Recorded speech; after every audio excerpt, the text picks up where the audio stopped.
Welcome back to Old School Sports and our OOTP 23 playthrough of the Kansas City Royals.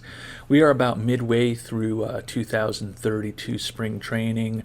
Royals off to a decent start.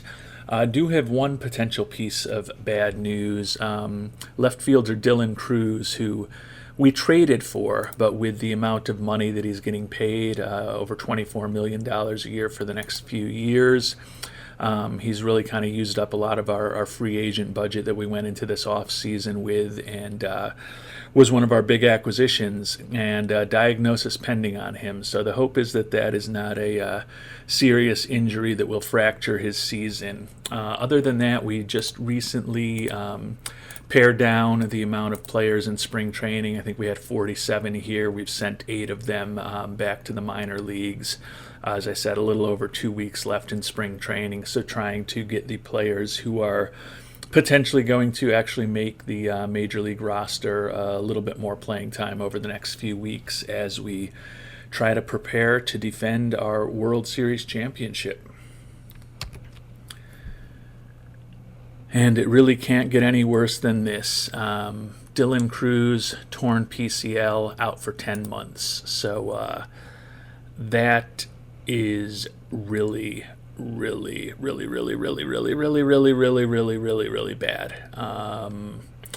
We went into the off season with a lot of money to spend.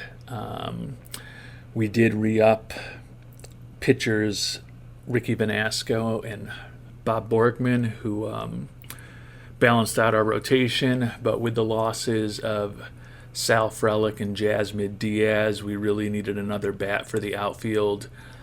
The Red Sox were looking to dump salary, so we didn't have to give up too much to bring Dylan Cruz on board, and now he is out for the year. So we are I guess the only positive thing is we still have $16 million to spend, so we can try to do something else. I think free agency right now is extremely slim pickings at this point.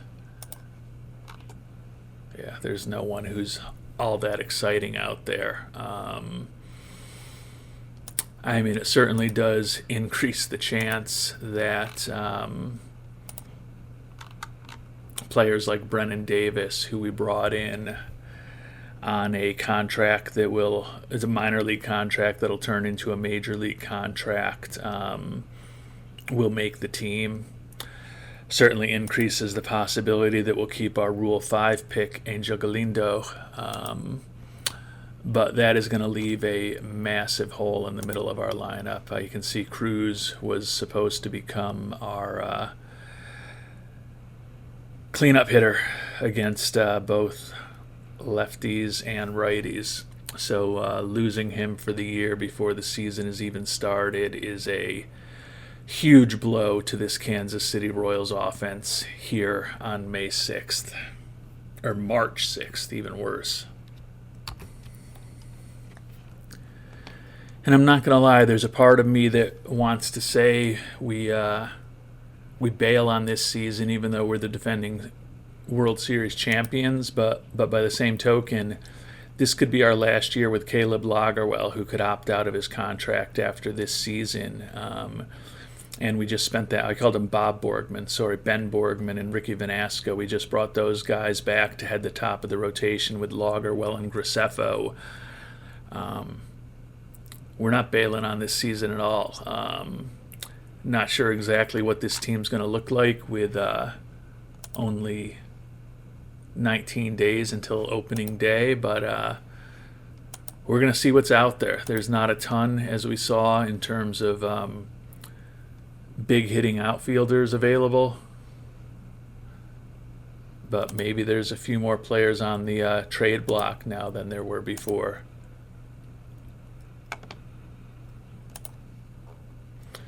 Jacob Guerrero, Luis Robert.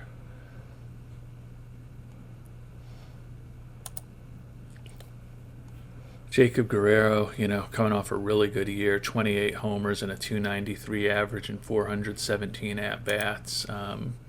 Over the course of his career has put up a 135 OPS plus, 134 WRC plus, You can see he's had some pretty big years for the Diamondbacks. Last year of his contract, I'm guessing the Diamondbacks are not that big a team. I think what they're going to be looking for him, the price is going to be the issue. Yeah, that's funny. 3 of the 4 pitchers I just mentioned, Graceffo, actually only 2 of the 4 pitchers that I mentioned, Graceffo and Lagerwell, as well as Zach Jacobs and Alex Vasquez are the only players that the Diamondbacks would take for him. So pretty good players who have pretty manageable contracts is what they're interested in. But Guerrero, I think, is certainly an option. Taking a look at Luis Robert, definitely doesn't have the same kind of home run power. Not the best personality. Pretty solid defensively. 128 OPS plus, 129 WRC plus. So a little slightly less effective over the course of his career. He's wrecked physically, and he's making $26 million for each of the next 2 years. Actually, I'm guessing the Angels probably just want to get him off of the payroll. I'm guessing he would be pretty reasonable, probably similar to... Actually, now they're looking for a lot. It's funny, we could trade him Dylan Cruz. I mean, Cruz we've still got for 2 years after this season. There is a part of me just get out from under that contract right now, but Cruz, at least before the injury, had normal injury proneness. Now it's possible he'll come back fragile after missing an entire season with a torn PCL at the age of 30. I mean, he's just a better player than Robert.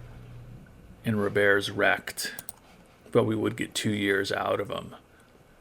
But they're asking a lot, actually, for Luis Robert, given the physical situation that he's in. So I'm going to see if perhaps we can piece something together for Jacob Guerrero.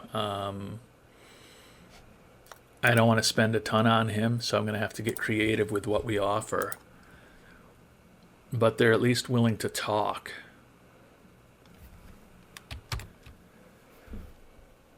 All right, we've pieced together a deal for Jacob Guerrero,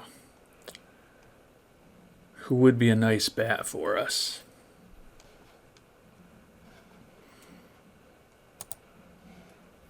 We got to give up Jack Wiesenberger, who's been a very useful reliever for us the last few years. But for whatever reason, Byron Nichols just doesn't use him that much, only about 40 innings a year. Hurts, but won't kill us. Yvonne Herrera, who is the right-handed catcher that we kind of were targeting to platoon with Angelo Bolden from the beginning of free agency. They want him, given that we also have, if I could click properly, in camp, Carter Binns, who's also a right-handed hitter. He's not as good a hitter as Herrera, I don't think, but he's a pretty close substitute, only going to be playing against lefties anyways. I think we can afford to get rid of him. Generoso Romano is 28 years old. He's just organizational depth at this point. But the one that really hurts is Vinnie Tomei, number 92 prospect in baseball. Durable. Looks like he could become a very good hitter. But he's a first baseman, no speed, doesn't know how to bunt, doesn't really have anywhere to play defensively. And given that we've already gotten Alex Vasquez ahead of him, and even Juan Palomares is another first baseman ahead of him, who are both relatively young, he's not in our long-term plans. Hit 265 with a 107 OPS plus in high A ball last year, so there's no guarantees that he's going to reach his full potential. And his strongest rating, gap power, it's great that he's really good at that, but he's got so little speed that you can see mean, he did hit 37 doubles, so I guess I shouldn't totally downgrade that. But he's not going to be hitting a lot of triples because he doesn't have a lot of speed. I'd feel a lot better about that gap power with any player when it's also combined with good speed and good base running. Because then a lot of singles will turn into doubles and triples if a player's got more speed, or I guess more accurately, singles will turn into doubles and doubles will turn into triples. Whereas that's not going to happen with Tomei. So if we only want them to retain 5% of Guerrero's contract, we can get the deal done. I'm going to knock it up to 10% just to give us a little more flexibility. Herrera, I don't feel great about. Wiesenberger, I don't feel great about. Generoso Romano is fine. Tomei is the one that hurts me because we're really doing this for a 1-year rental. I mean, Guerrero is in the final year of his contract. There certainly is potential that he may be somebody we'd sign for the long term. Certainly thinking about next year, if we could have Guerrero in the lineup, if we're able to sign him, along with Cruz. And then obviously we'd have Velasquez in center field. And then we would still have potentially Junior Marin. But I guess we could look to sign Guerrero and then potentially move on from Marin, who's fragile. His arbitration number's starting to get up there next year at $8.2 million. And he's coming off what are probably going to be some of the best seasons of his career. But obviously, even if we had all those guys, we could certainly use somebody at DH and find room for them. But I think I'm probably giving up a little too much sending Tomei in this deal. But we're playing a win right now, regardless of what's happened with injuries. Can see Cruz already got him on the 60-day IL. We're going to make that offer, see if they'll take a little bit more of his contract on. And we'll let you know what we hear. In good news, the Diamondbacks have accepted the trade proposal. So the loss of Wiesenberger is going to damage our bullpen a bit. The loss of Herrera is going to be a modest downgrade in terms of our our backup catcher for this year. Romano's not a loss at all. In Tomei, we're going to feel that pain in the future, but we're taking a small step back in our bullpen this year and a small step back with our backup catcher to add a player who's probably going to be starting for us every day and batting right in the middle of our lineup. So we're going to go ahead and complete this one. Fans are excited that we brought Guerrero on board. Positive. Whoa, huge bump in fan interest. I didn't even realize how popular a player he was. Wow. So that's positive. Yeah, he's extremely popular both nationally and locally. I didn't even recognize that when looking at him. Because you look at his batting stats, I mean, he's had a nice career, won a Rookie of the Year, a couple All-Stars, and a Silver Slugger. He's certainly been a very productive offensive player. If we can get the 135 OPS plus he's averaged over the course of his career, I'll be very happy with that. Don't need the 150 and 149 even that he's put up the next couple years. So happy to have Guerrero on board. What's he looking for in terms of an extension? Yeah, big bucks, $30.5 million a year for 6 years. So we will deal with whether or not we want to sign him for the long term later on. We certainly can't commit $30 million to him right now, but who knows how the rest of the season's going to evolve. Who knows whether or not Caleb Lagerwell will be healthy and opt out of his contract. The only way I can see Lagerwell not opting out of his contract is if he has a serious injury. So hopefully, I guess the hope is that he pitches really well and helps us with another long playoff run and then opts out, and then we need to figure out what to do. But if we're not able to bring Lagerwell back next year. Oh, actually, this is even better. It shows you how little I was paying attention. Jacob Guerrero, depending on his playing time, he may be arbitration eligible or he may be a free agent. I'm pretty confident that we don't want him to have a major injury where we put him on the 60-day IL and we negatively impact his service time. So I think he likely will be headed to free agency. But like I said, if Lagerwell opts out, that potentially gives us the option to maybe try to sign either Lagerwell or Guerrero to a longer-term deal with the money that we have left. But you can see money for free agents now a lot less, but fan interest is great. Wasn't expecting these early days of March to be as eventful for the teams as they have, for this team as they have been, but feel that we've done about everything we possibly could to get a replacement for Mr. Cruz and keep this team hopefully positioned as well as possible to make a run again this year. And the injuries are beginning to add up this spring training. RJ Dabovich out with a hamstring strain for 2 months. So with the recent trade away of Wiesenberger, that's going to definitely impact our bullpen, especially the right-handed arms coming out of the bullpen. So definitely not possible that we're going to be losing Dabovich also. So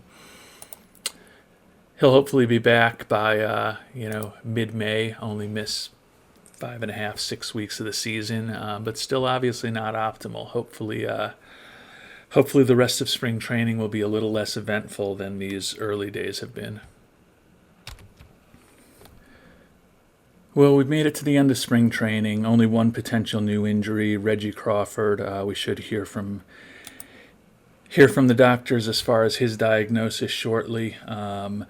Probably was not going to make the team, but with the injuries to Dabovich and the trade away of Wiesenberger, he's definitely in the mix right now. So over the next couple of days, we will see how this 26-man roster materializes. We've got to cut about 10 guys, or exactly 10 guys, actually.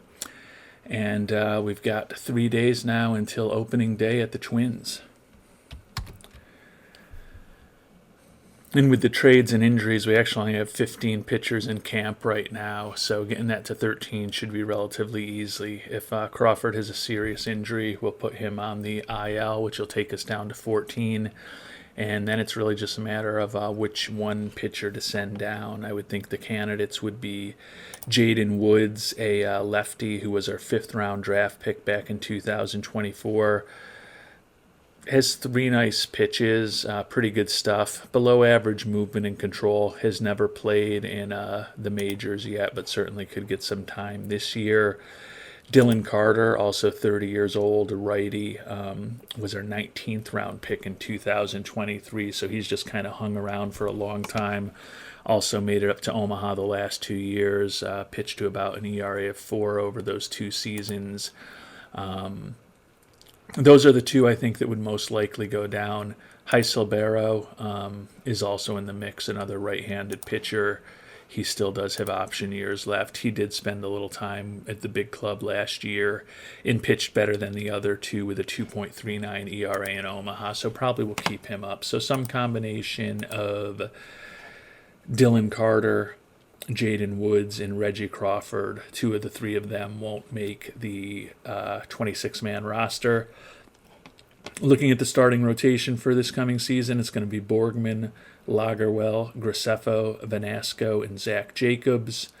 And Tyler Bosma, who started a fair amount for us over the past several seasons, going to move into that closer role for us. Will be interesting to see what Bosma does pitching out of the bullpen full-time. Has been a bit above average for us.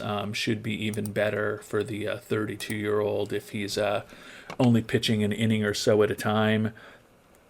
Bob Williams is a youngster, still has a little work to do developing a few of his pitches, especially his changeup. But he was respectable with a 3.91 ERA, third-round pick back in 2026. He's going to make the roster. Wouldn't shock me if he factors in the closer spot at some point down the line. But I think realistically, when Dabovich does come back in hopefully mid-May, there is a pretty good chance that he will supplant Tyler Bosma as our closer. And you can see our rotation is completely right-handed, but our bullpen right now, obviously dependent on whether we send down Carter, Crawford, and Woods.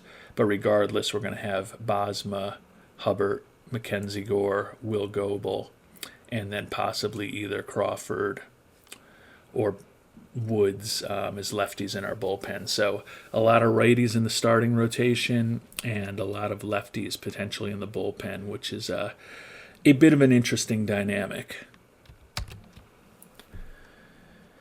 But now the difficult decisions start. We've got 21 position players still in camp, so we've got to get down to a number of 13 to figure out who we are going to break spring training and break camp with. So have a lot of difficult decisions to make.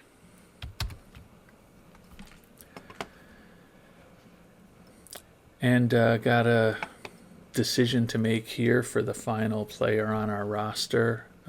Couple prospects.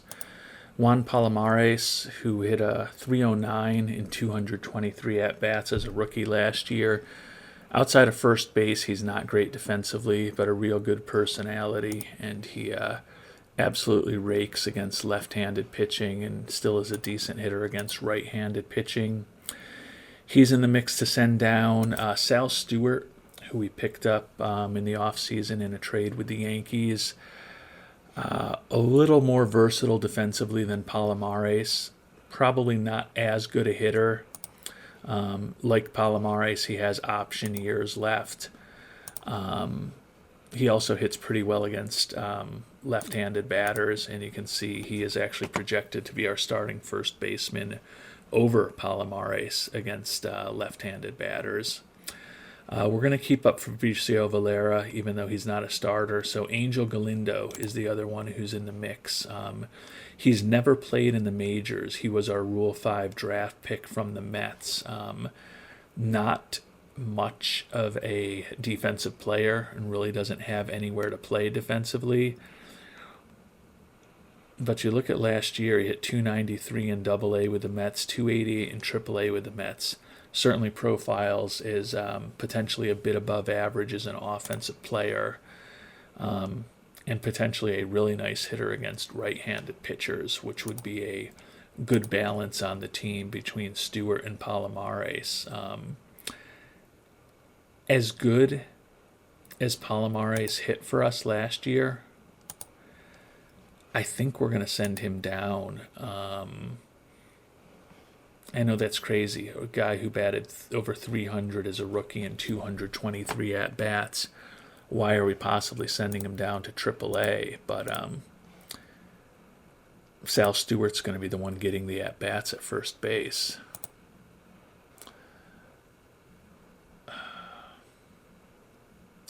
I really like that left-handed bat from Galindo. We do have Angelo Velasquez in the starting lineup, who's a lefty, and obviously Alex Vasquez, and then Bolden, who'll be playing against righties. Nicky Lopez, not much of a hitter at this point, and then Valera coming off the bench as a pinch hitter.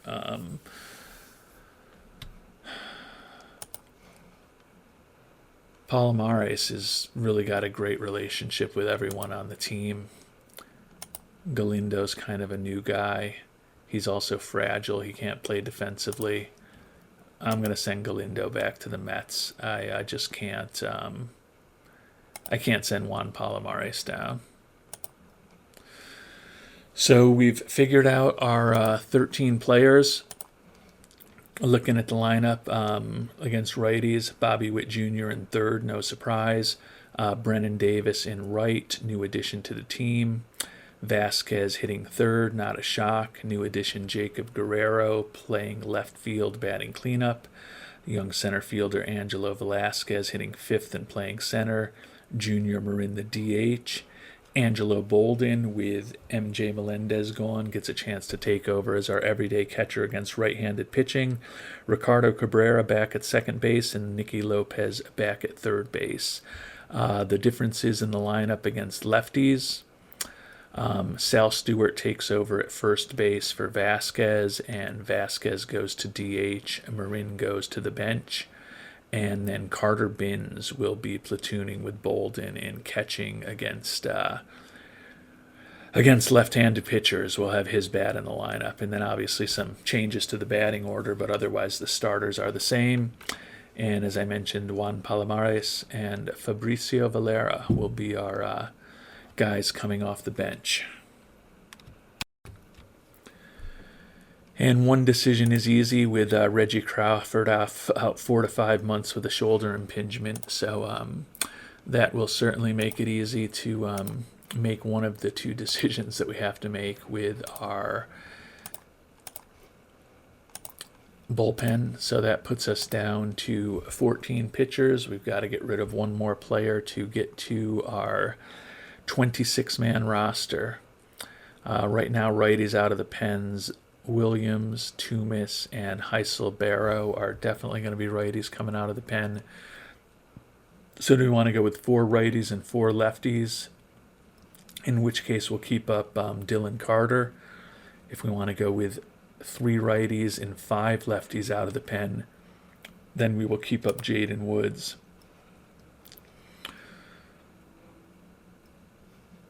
Woods started a lot of games for us the last couple years in AAA. Has really nice stuff. Again, the movement and control not great, but throws in the low 90s. Neither of these guys would be on the team if it weren't for the recent trade away of Wiesenberger and the injury to RJ Dabovich. Carter is a little more balanced profile, not quite as good stuff, similar movement and control. He's got 4 pitches instead of 3, but his pitches aren't generally as good. I think I'm going to send Dylan Carter back down to Omaha, and that leaves us with a 13-man pitching staff, as I mentioned earlier: Borgman, Lagerwell, Graceffo, Vanasco, and Jacobs. Well, we've made it to opening day, and we've been working on getting all of our minor leagues set up, and we're really short some pitchers for our minor league system, so we had just decided to go and scout out some pitchers that we can assign to hopefully improve our minor league depth. And lo and behold, our former target in the offseason, Nick Mikolajek, who at one point we offered $25 million to for 2 years, and we had been bidding on for an extended period of time, and he kept saying, "Oh, I've got other offers, and I'm going to make more money." Apparently he's only demanding $4.4 million now, so I think he just doesn't want to play in Kansas City, and that's why he was playing all those games with us. But as we've talked about, we could use some help in the bullpen right now after trading away Wiesenberger and losing Dabovich, and he would certainly be a more proven closer than Tyler Bosma. So, yeah, another team has made you a more attractive offer. You're a liar. You're a filthy liar, Nick. You've just been lying to us the whole time. We're going to offer you $4 million a year for 2 years with a team option for that second season. Yeah, that offer is terrible. He just really doesn't want to play with us. He says he wants $22 million a year for 2 years. We had already offered him $25 million for 2 years, and supposedly his demand is $4.4 million. And he's not greedy. I think he's just not a very good negotiator, or he's got a horrible agent. So I guess we won't be signing Nick Mikolajek, but we tried. So we've made offers to a bunch of free agent pitchers and a couple other free agents to hopefully build out the minor leaguers that we need to kind of have some balanced teams here, particularly in A-ball where we're short a few players. And we're ready to see what the projections are for our Kansas City Royals. And projecting a pretty good year, 96-66, which would be the second best record in the American League. So even with the big injury to Cruz and the less significant injury to Dabovich and the big players that we lost during the offseason, notably Nola, MJ Melendez, Jasmine Diaz, and Corey Seager, as well as our closer Josh Hader, still projecting a pretty good year for the Royals. You can see Vasquez, Guerrero, and Bobby Witt Jr. all projected to have pretty good offensive seasons in this sim. And Borgman, who we brought back to be our number one starter, projected to have a pretty good season there. Over in the National League, no one's projected to win as many games as us and the Yankees in this sim. So hopefully they're accurate, and hopefully we will get another AL Central this season, and then we will be able to another AL Central title this season, get back into the playoffs, and then see if we can swing another strong postseason and put together a few series wins in a row. But we will find out about our progress towards those goals in our next episode. Until then, thanks so much for watching, and hope you have a great day.